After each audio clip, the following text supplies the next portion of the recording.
గ్రంథము నుండి కీర్తనలు 18వ అధ్యాయము 1వ వచనం. యెహోవా నా బలమా, నేను నిన్ను ప్రేమించుచున్నాను. యెహోవా నా శైలము, నా కోట, నన్ను రక్షించువాడు, నా కేడము, నా రక్షణ శృంగము, నా ఉన్నత దుర్గము, నా దేవుడు, నేను ఆశ్రయించున్న నా దుర్గము. దేవుని నామానికి మహిమ కలుగునుగాక. మరి ఇక్కడ 18వ కీర్తన మొదటి వచనం 2వ వచనాన్ని మనం చదువుకున్నాం. ఇక్కడ యెహోవా నా బలమా, యెహోవా మనకి బలంగా ఉన్నారా? ప్రభుని మీరు బలంగా పెట్టుకున్నారా? ప్రభువే నాకు ఆశ్రయ దుర్గము అని ఎప్పుడైనా మీరు ప్రభు గురించి మరి ఆలోచించారా? మీ బలం ఏంటి? మీ బలము మీ జ్ఞానమా? మీ బలం ఏంటి? ఒకవేళ మీ బలం అంటే మీ డబ్బా, మీ ఆస్తి ఐశ్వర్యమా మీ బలం? లేకపోతే మీ బలము మీ యొక్క ఉద్యోగమా? మీ బలము మీ యొక్క ఆస్తుల, పొలాల, మరి స్థలాల? ఏంటి మీ బలం? ఇవేమీ కాదండి, నా బలము నా దేవుడే అని మీరు అంటారా? మనము అందరం చాలా ధన్యులమండి. ఎందుకంటే ఎవరైతే నా బలము నా దేవుడే అని చెప్పగలుగుతారో వారు ధన్యులు. ఎప్పుడు కూడా మన బలము మన దేవుడై ఉండాలి. మొట్టమొదటి స్థానాన్ని ప్రభువుకి మనం ఇవ్వాలి. దావీదు నా బలమా, నేను నిన్ను ప్రేమించుచున్నాను అంటున్నాడు. దేవుణ్ణి ప్రేమించటం అనేది ఎంతమందికి అర్థమైంది? ఎంతమందికి చేతనవుతుంది? ప్రభువుని ప్రేమించటం. నిజంగా ప్రభువుని ప్రేమించే మనసు మనకుందా? మన సొంత వాళ్ళని ప్రేమిస్తాం, మన తల్లిదండ్రులను, అక్కచెల్ల అన్నదమ్ములను, భార్య బిడ్డలను, భర్తని, బిడ్డలను, మన పిల్లలను ప్రేమిస్తాం. కానీ ఇవేమీ కాదండి. దేవుణ్ణి మొట్టమొదట ప్రేమించే ఆ గొప్ప మనసు నీకుందా? ఈ సృష్టికర్త లేకపోతే మనం ఎక్కడున్నాం? కాబట్టి ప్రభువుని మనము ప్రేమించి ప్రభువుని గనపరిచే వారంగా మనం ఉండగలుగుతున్నామా? అలా ఉంటే దేవుడు మనల్ని ఎంతగానో ఆశీర్వదించి దివ్యమైన ఆయన కృపలోనికి మనల్ని నిలబెడతారు. ఆయన బలము ధరింపచేయవాడు. ఆయనే మనల్ని యథార్థమైన సరైన మార్గంలో నడిపించగలిగిన వాడు దేవుడే. దేవుని యొక్క శక్తి నీకు తెలుసా? మనకి గనక దేవుని యొక్క శక్తి తెలిస్తే మనం చాలా ఆశీర్వదించబడిన వారమని అర్థం. ఆయన మనకు ఆశ్రయ దుర్గంగా ఉన్నాడు. ఆయన ఎల్లప్పుడూ మనం సన్నుతించాలి. మన చేతికి యుద్ధము చేయటానికి ఆయన మన చేతులకి యుద్ధం చేయటానికి, మన వేళ్ళకి పోరాటాన్ని నేర్పిస్తారట. ఆయన ఎవరో తెలుసా? ఆయన కృపానిదేగు దేవుడు. ఆయన మన కోట, మన దుర్గము, మనలను తప్పించువాడు. మన కేడము అంటే మనము దేవుని ఆశ్రయించాం కాబట్టి ఆయన మనల్ని బలపరిచే దేవుడిగా ఉన్నాడు. ఆ విధంగా మనం ఉండాలని ప్రభు కోరుతున్నారు. ఫిలిప్పీయులకు రాసిన పత్రిక 4వ అధ్యాయము 13వ వచనంలో ఒక మాట ఉంది, నన్ను బలపరచువాని అందే నేను సమస్తము చేయగలను. ఎంత గొప్ప విషయం! నన్ను బలపరచువాని అందే నేను సమస్తము చేయగలను. ఒక ఎత్తైన శిఖరం మీదకి ఎక్కే వాళ్ళని, ఎలా ఎక్కేవమ్మా, ఇంత బలం నీకు ఎక్కడొచ్చిందంటే, నాకు చాలా శక్తి ఉందండి, నాకు చాలా బలం ఉంది, నేను చాలా ఎక్సర్సైజ్ చేశాను, లేకపోతే నేను బాగా తిన్నాను, నేను బలవంతుడిగా తయారయ్యాను, ఈ యొక్క మౌంటైన్ ఎక్కటానికి నేను బాగా సాధన చేశాను అని చెప్తారేమో. మనకైతే ప్రభా, నేను ఎక్కలేనంత ఎత్తైన ఆ ఉన్నతమైన స్థలంలోకి నన్ను ఎక్కించు ప్రభా అని మనమైతే ప్రార్థన చేస్తాం. మన బలము మన దేవుడు.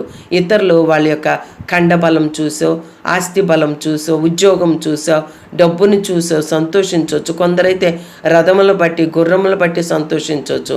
మనమైతే మన దేవుని బట్టి మనము సంతోషంగా ఉండగలుగుతున్నాం. కొలసీలకు రాసిన పత్రిక 1వ అధ్యాయము 11వ వచనంలో చూస్తే, ఆయనకి తగినట్టుగా నడుచుకున్న వలననియు ఆనందముతో కూడిన పూర్ణమైన ఓర్పును, దీర్ఘశాంతమును కనపరుచున్నట్లు ఆయన మహిమ శక్తిని బట్టి సంపూర్ణ బలముతో బలపరచబడవలనని ప్రభు తెలియచేస్తున్నారు. మన బలమేంటో తెలుసా? మన సంపూర్ణమైన బలమేంటో తెలుసా? పూర్ణమైన మరి ఓర్పుతో పూర్ణంగా మనము జీవించాలి. దీర్ఘశాంతం కలిగి ఉండాలి. మనలో దీర్ఘశాంతం ఉంటుందా? ఒక్కొక్కప్పుడు కోప్పడే వారంగా, తొందరపడే వారంగా ఉంటున్నామేమో, ఓర్పు లేని వారంగా ఉంటున్నామేమో. మరి ఆనందంతో కూడిన ఓర్పు అంట. ఆనందంతో కూడిన పరిపూర్ణమైన ఓర్పంట, దీర్ఘశాంతమును కనపరుచున్నట్లు ఆ మహిమ శక్తిని బట్టి సంపూర్ణమైన బలమంట. ఆ బలము, ఆ శక్తి మన ప్రభువే మనకున్నారు. అప్పుడే మనం ఆశీర్వదించబడతాం. నిజంగా మరి మనం దేవుడు ప్రేమిస్తున్నారు అంటే, యెహోవా నా బలమా నేను నిన్ను ప్రేమించుచున్నాను అని ఇక్కడ ఉంది. అంటే ప్రభుని మనం ప్రేమించామా ముందు? కాదండి, దేవుడే మనలను ప్రేమించాడు. 1 యోహాను రాసిన పత్రిక 4వ అధ్యాయము 19వ వచనంలో ఆయనే మొదట మనలను ప్రేమించెను గనుక మనము ప్రేమించుచున్నాము. ఈ రోజున యెహోవా నా బలమా నేను నిన్ను ప్రేమించున్నాను అన్న దావీదు మాటలకి ఒకవేళ దావీదుని దేవుడు ప్రేమించాడు మొట్టమొదట. మరి ఆ రోజు తండ్రి ప్రేమించలా, లేకపోతే అన్నదమ్ములు ప్రేమించలా, అక్కడో గొర్రెలు కాసుకుంటున్న వాడిని సమూయేలు ప్రవక్తను పంపించి అభిషేకించి నూతనమైన బలమును, శక్తిని అభిషేకం ద్వారా మరి దావీదు పొందుకునేటట్లు చేశాడు. మొట్టమొదట దేవునిలో విధేయత చూపించిన దావీదుకి ఆయన బలముగా మారాడు. ప్రభా నేను నిన్ను ప్రేమిస్తున్నాను ప్రభా అని ఎంతో ధైర్యముగా స్పష్టంగా అర్థం చేసుకున్నాడు దావీదు.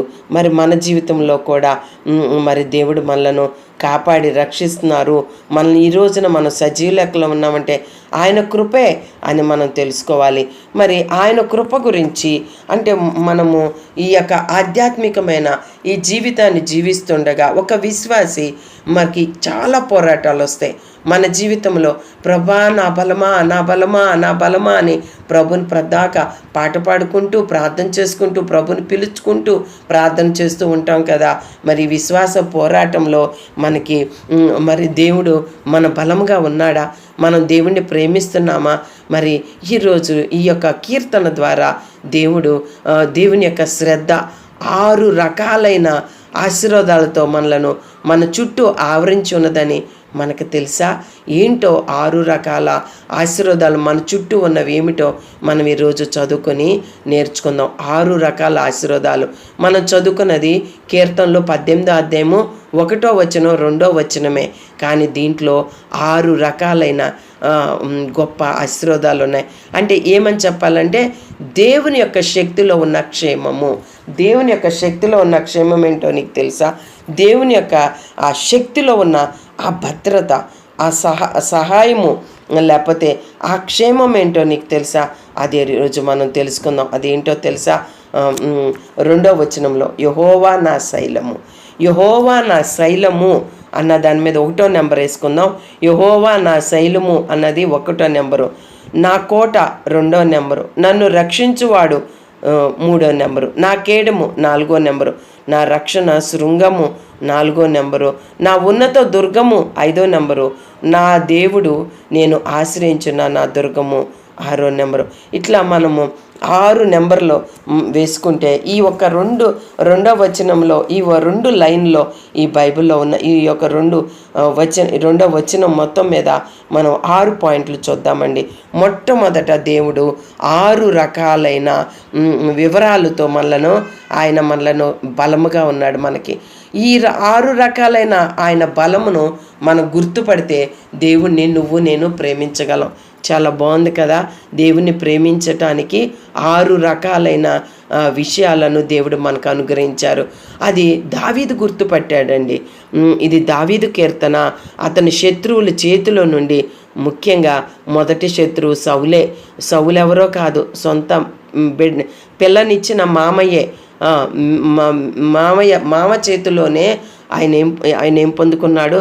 ప్రాణభయం. మామ చేతిలో నుండి యెహోవా అతన్ని తప్పించిన దినమున దావీదు ఈ యొక్క పాట రాసుకున్నాడండి. యెహోవాని స్తోత్రం చేస్తూ ఇలా మాట్లాడుతున్నాడు. ప్రాణంని తనకి దొక్కింది, దోపుడు సొమ్ము దొరికినట్లుగా ప్రాణం దక్కింది ఆయనకి, లేకపోతే కొంచెం ఉంటే ప్రాణం పోయేదే. అలాంటప్పుడు అన్నాడు, యెహోవా నా బలమా. ఈ పాట కూడా భలే ఉంటుందండి. ఆంధ్ర క్రైస్తవ పుస్తకంలో ఈ పాటను మనం చిన్నప్పటి నుంచి బాగా పాడుకున్న పాట, యెహోవా నా బలమా అని. నేను నిన్ను ప్రేమించుచున్నాను. ఏంటంట? యెహోవా నా శైలము. శైలము అంటే ఏంటి? శైలము అంటే చలించని దేవుని శక్తి. అంటే ఏమాత్రం కదలనటువంటి దృఢమైన బలమైన దేవుని శక్తిని శైలము అంటారు.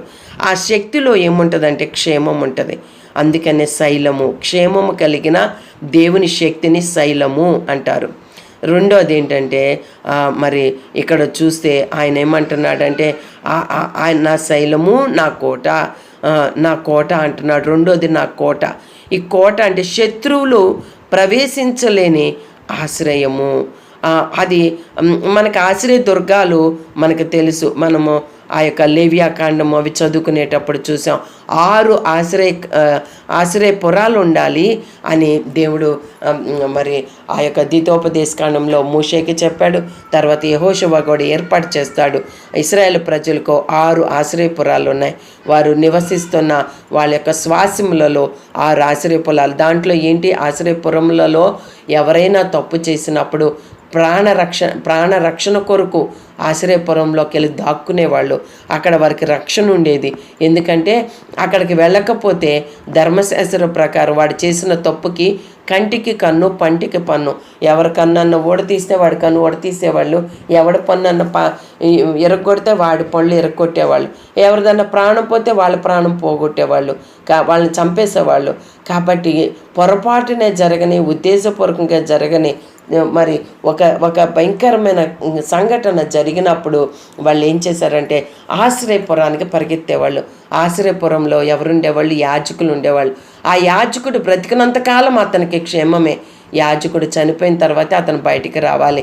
అప్పటి వరకు అక్కడ బయటకు వచ్చాడో ఎవరో ఒకరు అతన్ని చంపేయచ్చు. ఎవరికైనా హక్కు ఉంటుంది. ఆశ్రయపురంలో ఉన్న వారిని ఎవరు ఎప్పుడు ఎక్కడ చంపకూడదు. కాబట్టి ఇదివరకు రోజుల్లో ఆశ్రయపురాలు ఉండే.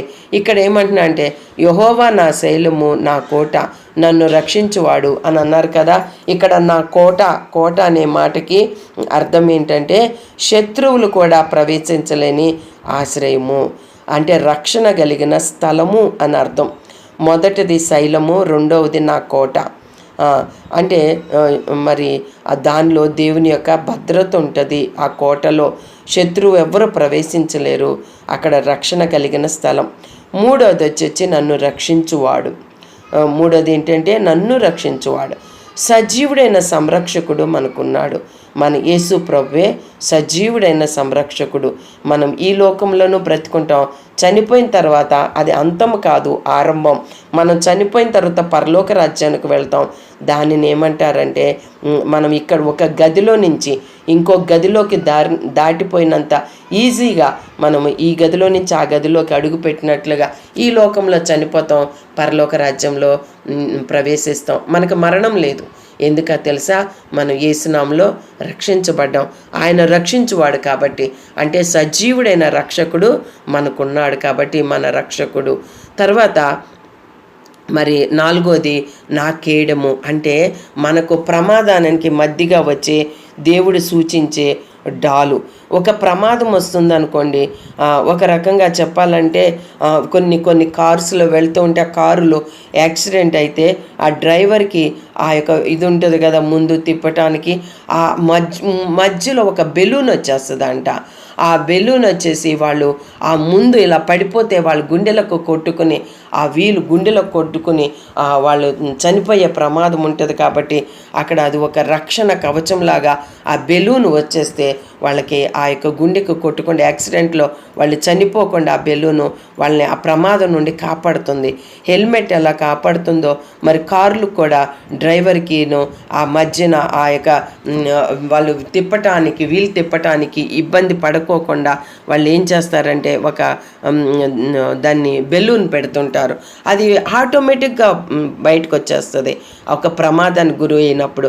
అలాగే మనకు కూడా మధ్యలో మనకి కూడా అంటే ప్రమాదానికి మధ్యగా వచ్చేది ఏంటో తెలుసా, దేవుడు సూచించే ఒక డాలు. మనము దాన్ని ఎలాగో చూడొచ్చు అంటే మనము ఆదికాండము 15వ అధ్యాయము 1వ వచనాన్ని చూద్దాం. ఆదికాండము 15వ అధ్యాయము 1వ వచనం.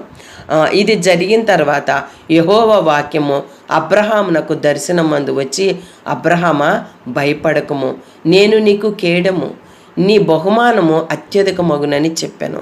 నేను నిన్ను కాపాడేవాడను. నీకు నీకు నేను అంటే ప్రమాదం జరగకుండా నేను దేవుడు సూచించే ఒక డాలు అని, ఒక డాలులాగా నేను నీ గుండెకి ప్రమాదం జరగకుండా నేను నిన్ను కాపాడుతాను అని పోలుస్తున్న ఒక వాక్యము. ఏమంటున్నాడు? నేను నీకు కేడము, నీకు బహుమానం అత్యధిక మగునని చెప్పాను అంటున్నారు. ఇక్కడ కేడముగా దేవుడు రక్షించటం మనం చూస్తున్నాం. ఆయన నువ్వు కష్టంలో ఉన్నప్పుడు ఆయన రెక్కలతో నిన్ను కాపాడుతారు.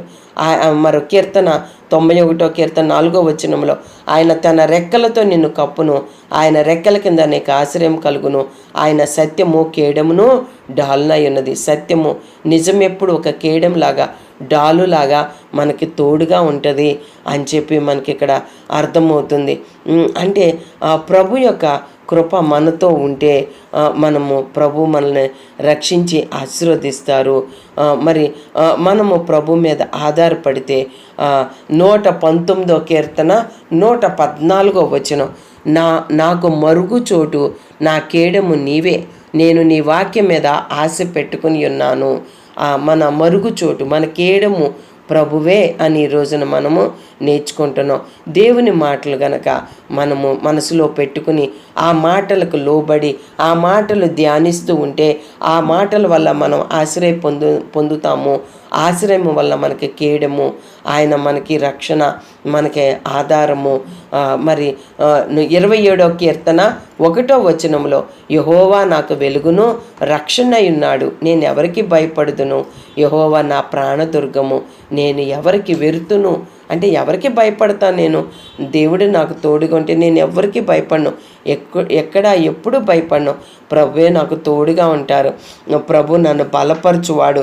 మరి యెషయా 41వ అధ్యాయం 10వ వచనంలో కూడా నీవు నా దాసుడువనియు, నేను నిన్ను ఉపేక్షింపగా ఏర్పరచుకుంటున్ననియు నేను నీతో చెప్పి ఉన్నాను, నీకు తోడై ఉన్నాను, భయపడకము, నేను నీకు దేవుణ్ణై ఉన్నాను, దిగులు పడకము, నేను నిన్ను బలపరుతును, నీకు సహాయము చేయువాడను నేనే, నీతి అను నా దక్షిణహస్తముతో నిన్ను ఆదుకొందును. ఎలా చెప్తున్నారు ప్రభు ఈ మాట? నిజంగా ప్రభువు మనల్ని దాసులుగా మనల్ని తోసివేయట్లేదు కానీ ఉపేక్షించట్లేదు కానీ ప్రభు మనకు తోడై ఉంటాను, భయపడొద్దు అంటున్నారు.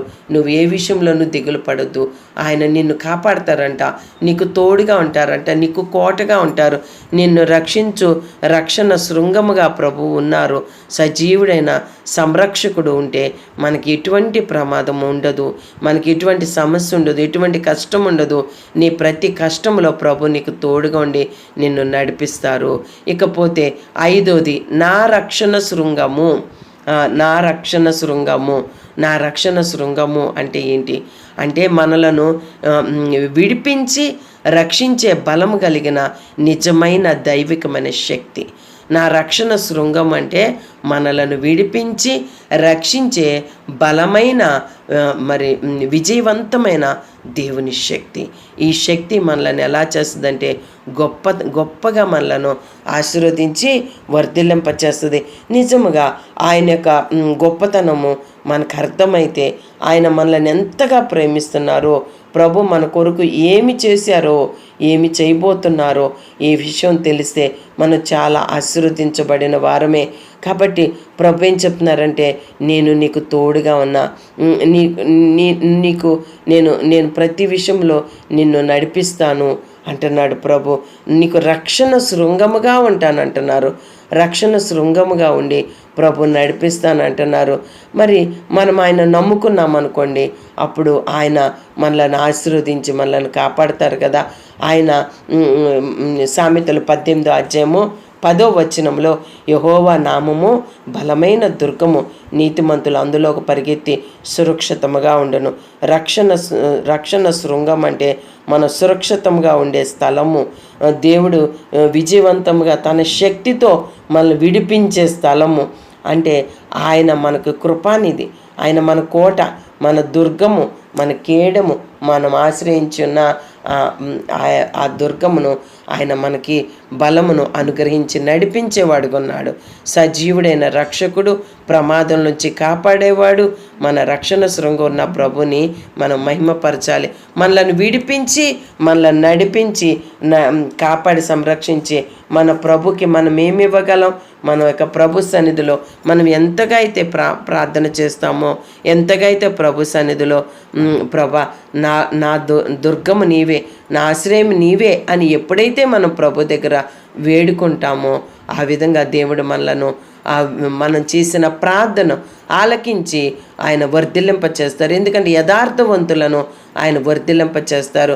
సరైన మార్గంలో ఆయన నడిపించి మనకు కేడముగా ఉంటారు అనే వాక్యం ఉంది.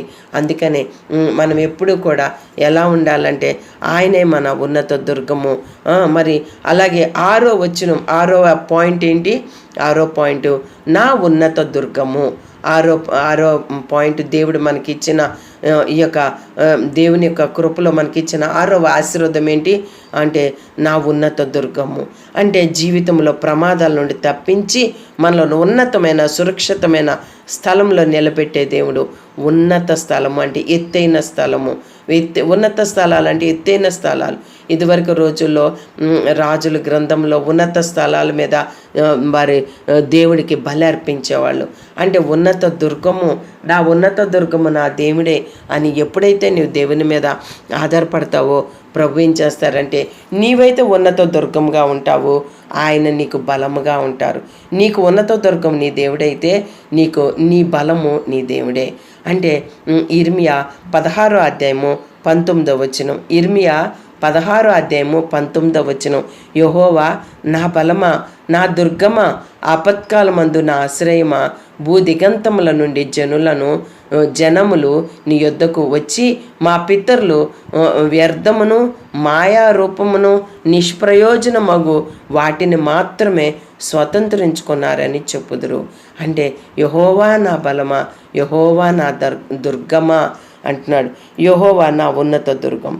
మన ప్రమాదాల నుంచి ప్రభు ఈ విధంగా కాపాడి మనం రక్షించేవాడు. అంటే ఒక శారీరకంగా కానీ, ఆత్మీయంగా కానీ, మానసికంగా కానీ ఒక విశ్వాసిలో వచ్చే పోరాటాలన్నిటిలో నుంచి మనం ఎలా గెలుస్తామంటే ఈ 6 రకాలైన ఆశీర్వాదాలు, ఈ 6 రకాలైన బలాలు మనకుంటే ప్రభు మనలను కాపాడతారని ఒక ప్రత్యేకమైన విషయం అండి ఇది. దేవుని సన్నిధిలో ఒక ప్రత్యేకమైన అనుభవం. అంటే నేను నిన్ను ప్రేమిస్తున్నాను యెహోవా, నేను నిన్ను ప్రేమిస్తున్నాను అంటే మరి నిజంగా యెహోవా మనం ప్రేమించే మనసు ఆత్మీయంగా అంటే మనకి ఎన్నో పరిస్థితుల్లో సాతానుతో పోరాటాల్లో మనం ఉంటాం కదా. మనం యేసుక్రీస్తుకి మంచి సైనికుల్లాగా ఉంటాం. దావీదుకి యెహోవా పట్ల ఒక గొప్ప లోతైన ప్రేమ అనురాగాలు ఉన్నాయి. కాబట్టి తల్లిదండ్రులకు పిల్లలకు మధ్య ఉండే వాత్సల్యాన్ని ఈ వర్ణనలో ఆప్యాయతతో దేవుణ్ణి పిలిచినట్లుగా యెహోవా నా బలమా, నేను నిన్ను ప్రేమించుచున్నాను. కొంతమందికి పిల్లలకైతే నా తండ్రే వాళ్ళకి బలం. మా నాన్న వస్తాడు నిన్ను కొట్టేస్తాడని స్కూల్లో పిల్లలతో ఒకరికొకరు చెప్పుకుంటారు. వాళ్ళ డాడీ అంటే ప్రతి పిల్లలకి వాళ్ళ తండ్రి వాళ్ళ దృష్టిలో హీరో. కొట్టేసి ఎవరైనా తనని బాధ పెడితే వాళ్ళ నాన్న వచ్చి కొట్టేసి తనకున్న సమస్యలన్నీ తీర్చేస్తారని పిల్లలు కోరుకుంటారు. కానీ మన రియల్ హీరో మన దేవుడు నా బలమా, నేను నిన్ను ప్రేమిస్తున్నాను మనం చెప్పగలిగితే, మనము దేవుణ్ణి ప్రేమిస్తూ మన బలముగా దేవుణ్ణి మనం పెట్టుకుంటే 6 రకాలైన ఆశీర్వాదాలు దేవుడు మనకి ఇస్తానంటున్నాడు. దేవుణ్ణి ప్రేమించేవాడు ధన్యుడు అని ఉంది. అంటే అసలు విజయ రహస్యం ఏంటంటే దేవుని ప్రేమించే వారికి సమస్తము సమకూడి జరుగుతాయి అంట. మనం ఏ పనిలో ఉన్నా, ఏ అవసరతలో ఉన్నా ఆయనే మనకు ఆధారంగా ఉన్నాడు. ఆయనే రక్షణ శృంగంగా ఉన్నాడు. దావీదు దేవుని దగ్గర ఆయన పొందుకున్నది ఏంటో తెలుసా? బలం, ప్రభావం. దేవుని యొక్క ప్రభావం పొందుకున్నాడు, దేవుని దగ్గర బలం పొందుకున్నాడు, దేవుని దగ్గర సంరక్షణ పొందుకున్నాడు, సంపూర్ణతను ప్రభు దగ్గర పొందుకుని మరి ఇటువంటి ఆశీర్వాదాలన్నీ ఆయన పొందుకున్నాడు. నిజంగా ఈ ఆశీర్వాదాలన్నిటిలో మనము కూడా మనకొచ్చే భయాలు, మన జీవిత కాలంలో వస్తున్న పరిస్థితులు, మన అనుభవాలు, మన కష్టాలు, మన సమస్యలు ప్రభు దగ్గరికి వెళ్ళి మనం అడిగితే ప్రభు మన ప్రతి ఒక్క పాపం నుంచి, సమస్య నుండి, బాధల నుంచి మనల్ని విడిపించి గొప్పగా ఆశీర్వదించి మన బలాన్ని పెంచి ఎలాంటి పరిస్థితులైనా మనల్ని ఆశీర్వదించి మనల్ని రక్షిస్తారు. నిజంగా అటువంటి ఆశ్రయము మనకుందా? అటువంటి ఆలోచనలు, అటువంటి తలంపులు మనకున్నాయా? మనకు అర్థమవుతున్నాయా? మనం అర్థం చేసుకోగలుగుతున్నామా? కొరింథీయులకు రాసిన పత్రిక, మొదటి పత్రిక 10వ అధ్యాయము 13వ వచనాన్ని చదువుకుందాం. కొరింథీయులకు రాసిన మొదటి పత్రిక 10వ అధ్యాయము 13వ వచనాన్ని చదువుకుందాం. సాధారణంగా మనుషులకు కలుగు శోధనలు తప్ప మరి ఏదియూ మీకు సంభవింపలేదు.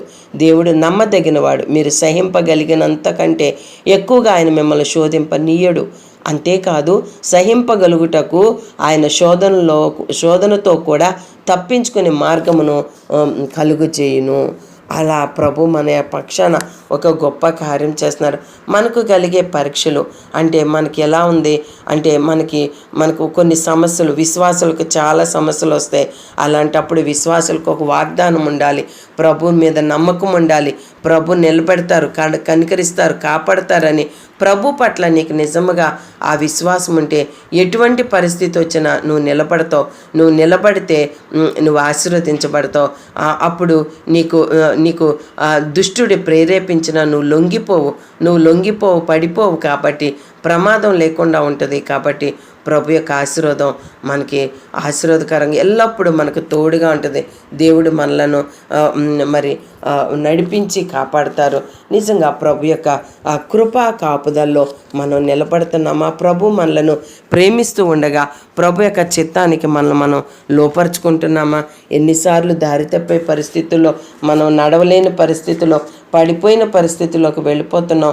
కానీ ప్రభు సన్నిధిలో మొరపెడితే ఆయన ఆ శత్రువుల చేతిలోంచి రక్షిస్తాడంట. మరణపాశంలో మరణం వచ్చినా తను మన చుట్టుకున్న కాపాడతారంట.